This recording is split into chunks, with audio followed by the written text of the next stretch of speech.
अभिनेता डिनो मोरिया आणि त्याच्या भावाची आर्थिक गुन्हे शाखेकडून जवळपास 8 तासांपासून चौकशी सुरू आहे। मिठी नदी गाळ उपसा घोटाळा प्रकरणी तपासाला वेग आल्याचं बघायला मिळत आहे। अभिनेता डिनो मोरियाला आर्थिक गुन्हे शाखेनं समन्सही बजावलेलं होतं।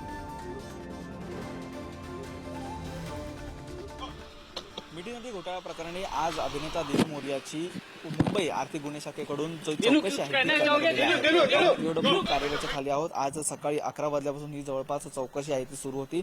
डिनो मोरिया याला ईओडब्ल्यू कडून समन्स आहे तो देखील बजावण्यात आलेला होता। जवळपास 8 तास ही संपूर्णपणे चौकशी आहे ती देखील झालेली आहे।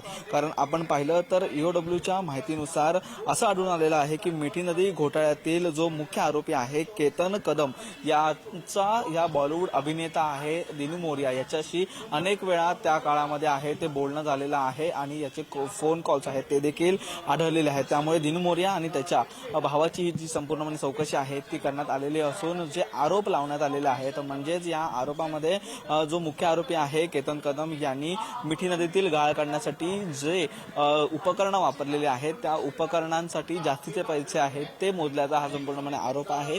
आणि याच आरोपाच्या अंतर्गत जे पैसे काही घेतण्यात आलेले आहेत ते पैसे आणि यामध्ये असणारा डिनो मोरिया हा याचा देखील संबंध असू शकतो। या अनुषंगाने केतन कदम याच्या सोबत असणारे फोन कॉल्स आणि याच्यासोबत असणारे सर्व मेसेज आहेत त्याच्या माध्यमातून आज ईओडब्ल्यू कडून ही संपूर्ण चौकशी आहे ती डिनो मोरिया आणि त्याच्या भावाची करण्यात आलेली आहे। व्हिडिओ जर्नलिस्ट नागेसह निखिल चव्हाण, पुढारी न्यूज, मुंबई।